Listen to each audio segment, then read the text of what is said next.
लाखों लोग जो है हिंदू धर्म छोड़ के जा रहे हैं। 2-4 आदमी अगर हिंदू धर्म छोड़ के जाए तो समझ में आता है कि चलो वो कहीं निजी हित में, निजी स्वार्थ में जा रहा है। हजारों लाखों की संख्या में अगर आदमी हिंदू धर्म छोड़ के जा रहा है तो जाहिर सी बात है वो व्यक्ति परेशान है, वो अपने आप को घुटन, उसके अंदर घुटन महसूस हो रही है उसे आए दिन। इसके पीछे कुछ वजह ये भी हो सकती है कि आए दिन दलित बहन बेटियों के साथ बलात्कार हो रहा है, दलितों को रोड पे दौड़ा दौड़ा के मारा जा रहा है। जो पिछड़ी जातियां हैं, पिछड़ों में कुछ जातियां ऐसी हैं जिसको टारगेट किया जा रहा है। अगर हम उत्तर प्रदेश की बात करें तो इस चुनाव के बाद से जो यादव जाति है, चूंकि यादवों ने बीजेपी का अपोज किया खुल के, लगभग 85 से 90% यादवों ने बीजेपी को वोट नहीं दिया, तो यादवों को टारगेट किया गया। इसके अलावा उन जातियों को टारगेट किया जा रहा है, जैसे दलितों में जाटवों को टारगेट किया गया क्योंकि उन्होंने बीजेपी को वोट नहीं दिया। वो आरएसएस की जो जीवन शैली है, जो कार्य पद्धति है, उससे वो सहमत नहीं है। तो जो इस समय बीजेपी आरएसएस का विरोध कर रहा है तो उसके साथ लिंचिंग हो रही है। पहले तो लिंचिंग मुसलमानों के साथ हो रही थी, तब तो हम सब खुश थे कि चलो भाई हिंदू एकजुट हो रहे, मजबूत हो रहे, मुसलमान टाइट हो रहे। लेकिन अब क्या हो रहा है, अब वही लिंचिंग का काम दलितों के साथ हो रहा है। दलित की बहन बेटियों के साथ बलात्कार हो रहे हैं आए दिन, उसमें शासन प्रशासन की मिली भगत है।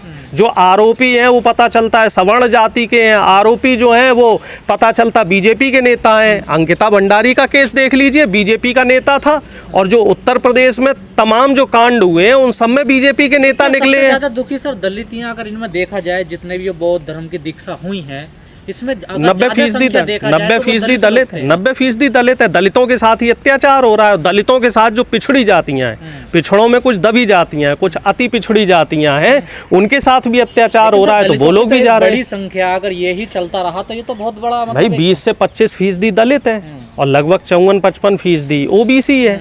तो अगर इस तरीके का हाल चलता रहा तो ये 15% बचेंगे। हिंदू हृदय सम्राट जो बनेंगे फिर देश में बचेगा क्या? कुछ मुस्लिम हो जाएंगे, कुछ ईसाई हो जाएंगे, कुछ बौद्ध हो जाएंगे, हिंदुओं में फिर बचेगा क्या? फिर आप किस हिंदू राष्ट्र की मांग कर रहे हो? मैं तो मोहन भागवत जी से आपके चैनल के माध्यम से, हालांकि आपका चैनल हो सकता है मोहन भागवत जी ना देखें, लेकिन मेरा अनुरोध है कि भाई मोहन भागवत जी, जो लोग रूठ के बौद्ध धर्म की तरफ जा रहे हैं उनकी घर वापसी करवाइए।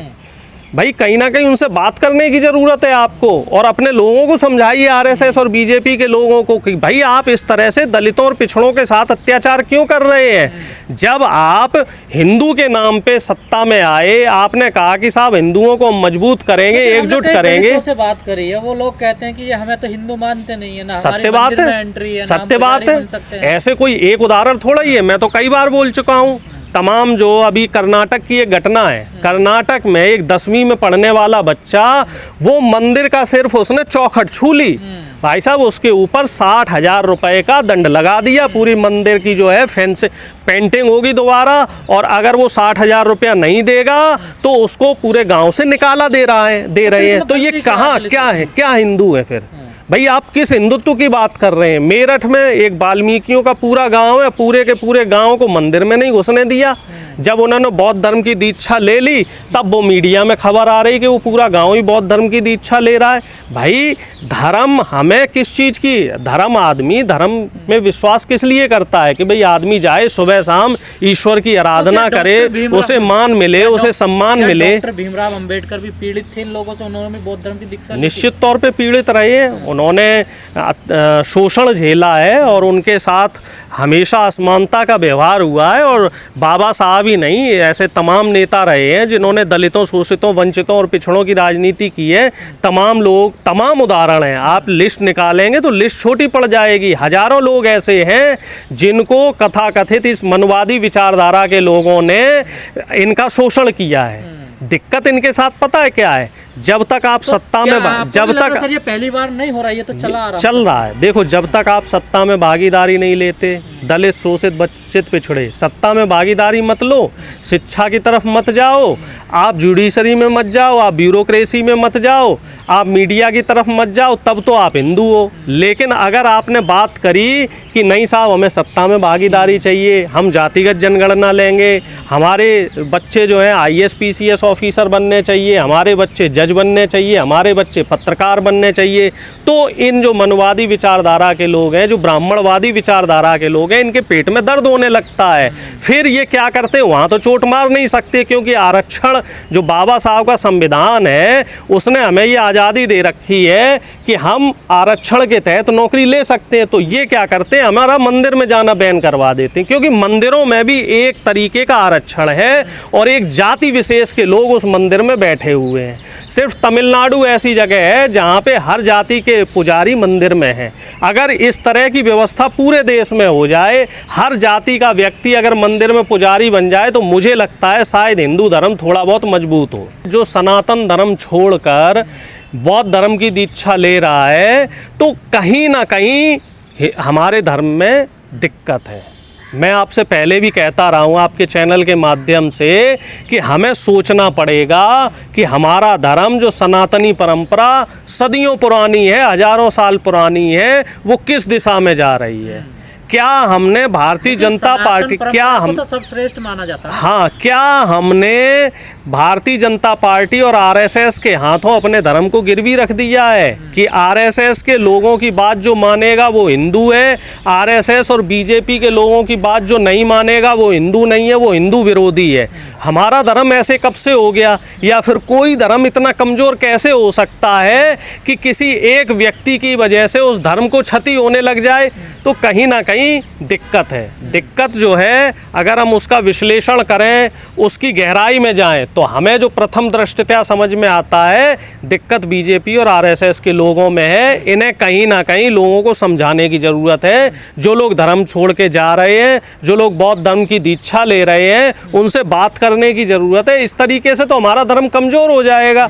कुछ मुसलमान बन जाएंगे, कुछ बौद्ध बन जाएंगे, कुछ ईसाई बन जाएंगे, फिर हिंदुओं में बचेगा कौन? फिर कैसे आप हिंदू राष्ट्र की मांग करोगे, जो आए दिन हिंदू राष्ट्र की मांग करते हैं कि साहब अखंड भारत बनाएंगे, हिंदू राष्ट्र बनाएंगे, हिंदू बचेंगे तभी तो आप हिंदू राष्ट्र बनाओगे। सोचने की जरूरत है। एक बड़ा चर्चित चेहरा है लक्ष्मण यादव, आपने सुना होगा, दिल्ली विश्वविद्यालय के अच्छे मित्र हैं हमारे लक्ष्मण यादव। उन्होंने भी 3 दिन पहले उनकी भी एक वीडियो वायरल हो रही है, वो भी बौद्ध धर्म की दीक्षा ले रहे हैं। ये उनका निजी विचार है। पहले प्रोफेसर रतन लाल जी ने भी बौद्ध धर्म की शायद दीक्षा ली है या नहीं ली, मुझे नहीं जानकारी है, लेकिन उनका भी ऐलान हुआ था। अब लक्ष्मण जी मेरे अच्छे मित्र हैं, और अगर वो बौद्ध धर्म की दीक्षा ले रहे हैं तो ठीक है, वो उनका निजी विचार है। हो सकता है उन्हें हिंदू धर्म में इतना मान सम्मान ना मिला हो, लेकिन मैं तो भाई किसी और धर्म की दीक्षा नहीं लूँगा। जब तक हूँ तब तक अपने धर्म से मैं खुश हूँ, अपनी जाति पे मुझे गर्व है। मैं एक चीज़ मानता हूँ कि छोड़ना समस्या का समाधान नहीं है। मैं इस तरह का व्यक्ति हूँ, जैसा भी हूँ। मैं ये भी नहीं कहता भैया मैं बहुत मजबूत आदमी हूँ।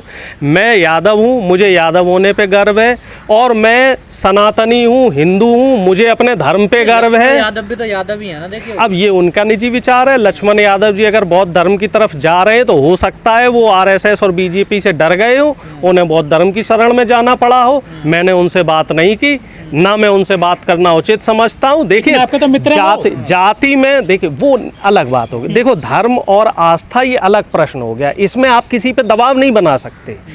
फिर हम में और आरएसएस बीजेपी के लोगों में क्या फर्क रहेगा? क्या वजह है ये इतने पढ़े लिखे लोग भी छोड़ रहे हैं? देखिए ऐसा है, हर आदमी शांति प्रिय तरीके से जीवन जीना चाहता है। हर आदमी आपकी और हमारी तरह नहीं है जो धर्म के नाम पे या जाति के नाम पे विवाद कर ले। लोग ये सोचते हैं कि चैन से रह लो, सुकून से रह लो। और जहाँ तक आप बौद्ध धर्म की किताबें पढ़ो, बौद्ध धर्म के ग्रंथ पढ़ो, तो सबसे जो पीसफुल जो धर्म है, जहाँ पे शांति की बात होती है, वो बौद्ध धर्म में होती है। सम्राट अशोक के बारे में आप पढ़िए, भगवान गौतम बुद्ध के बारे में आप पढ़िए, और जो तमाम प्रतापी राजा हुए जिन्होंने राजपाट त्याग कर, मोह माया राज सुख त्याग के बौद्ध धर्म की दीक्षा ली है, जिन जिन राजाओं ने, उनकी आप पहले जीवन जो पूरा जीवन परिचय है वो पढ़िए कि वो कहीं ना कहीं हिंसा से, राज सुख से, और जो ये सांसारिक मोह माया थी, इससे विरत हो गए थे। यादव जी, आपको नहीं लग रहा जो लोग एक कल्पना कर रहे थे हिंदू राष्ट्र की तरफ बढ़ने की, लेकिन जो 3 दिन पहले देश भर में हुआ, ये एक जगह दिल्ली में नहीं हुआ, पूरे देश में हुआ है, और ये बहुत बड़ी घटना है। बहुत बड़ी घटना है। और इस पे तो मैं कह रहा हूँ जो हमारे धर्मगुरु हैं इनको धर्म संसद बुलाने की ज़रूरत है, इनको चर्चा करने की ज़रूरत है, आत्मविश्लेषण करने की ज़रूरत है। धर्म परिवर्तन एक निजी विचार है। किसी व्यक्ति को हिंदू धर्म से या सनातन धर्म से कोई दिक्कत है और वो बौद्ध धर्म की तरफ स्वेच्छा से जा रहा है तो ये उसका निजी विचार है। अब वो संख्या 1 हो सकती है, 100 हो सकती है, 1000 हो सकती है और 10,000 भी हो सकती है। हाँ, जो इतने मास लेवल पे जो ये धर्म परिवर्तन वाला जो काम हुआ है कल परसों के दिन में, ये वाकई चिंताजनक है कि हिंदुत्व को मजबूत करते करते भारतीय जनता पार्टी और आरएसएस के लोगों ने हिंदुओं को कहाँ पे खड़ा कर दिया। मैं पहले भी कहता रहा हूँ कि इतना कट्टरपंथ किसी भी धर्म के लिए ठीक नहीं है। जिस धर्म में ज़्यादा कट्टरता आ जाती है तो वो कहीं ना कहीं धर्म का नुकसान करती है, धर्म के लोगों का नुकसान करती है, उनकी भावनाओं को आहत करती है। तो मुझे कमोवेश वही स्थिति यहाँ देखने में मिल रही है। यहाँ हिंदुत्व करके हिंदू कर करके पिछले 8 साल में हमारे देश की हालत क्या कर दी गई। हमारे देश में मुसलमान अपने आप को असुरक्षित महसूस कर रहा है क्योंकि उसको आप पाकिस्तानी और आतंकवादी बोल देते हैं। सिख को आपने खालिस्तानी बोल दिया। अभी कुछ दिनों पहले की एक घटना है, कोई क्रिकेट मैच हुआ था जिसमें एक सिख बॉलर था अर्शदीप, उसकी बॉल पे कोई चौका या छक्का लग जाता है और पाकिस्तान मैच जीत जाती है तो उसको खालिस्तान के उस पे नारे दे दिए गए। ठीक है, हाँ, ट्रोलिंग हुई उसकी। और एक घटना और उसी मैच की है, हालांकि यहाँ उसका संदर्भ नहीं है लेकिन मैं चर्चा जरूर करना चाहूँगा। एक मेरठ का हिंदू दुबई में क्रिकेट मैच देखने गया और जब आप कोई खेल देखने जाते हैं तो वो खेल भावना से होता है। वहाँ पे आप धर्म को और बाकी चीज़ों को अलग रखना चाहिए। उसको इंडियन क्रिकेट टीम की जर्सी नहीं मिली, टी शर्ट नहीं मिली, तो उसने पाकिस्तान क्रिकेट टीम की टी शर्ट मिली, वो पहन के वहाँ चीयर अप करने लगा तो उसको ट्रोल किया गया और बीजेपी आरएसएस के लोग उसके घर तक पहुँच गए, उसे देशद्रोही बना दिया गया। जबकि वो तो कट्टर हिंदू था। वो तो कह रहा है मैं तो मोदीवादी हूँ, मैंने तो 2 बार मोदी जी को वोट दिया और हिंदू हृदय सम्राट योगी जी को 2 बार वोट दिया। तो ये लोग तो धर्म की आड़ में इस तरह से अंधे हो गए हैं जैसे हाथी कभी कभी जो है पागल हो जाता है। तो उस तरीके से बीजेपी और आरएसएस के लोगों ने हमारी जो युवा पीढ़ी है इसको धर्म में इतना सराबोर कर दिया है, इतना धर्म का नशा सर चढ़ के बोल रहा है कि ये नहीं देखते हैं कि हिंदू धर्म में ये किस जाति का है, कौन है। जिसने बीजेपी का विरोध किया वही हिंदू विरोधी है, चाहे वो दलित हो चाहे पिछड़ा हो। फिर ये धर्म को नहीं देखते। इन्होंने धर्म को भारतीय जनता पार्टी और आरएसएस से जोड़ लिया है।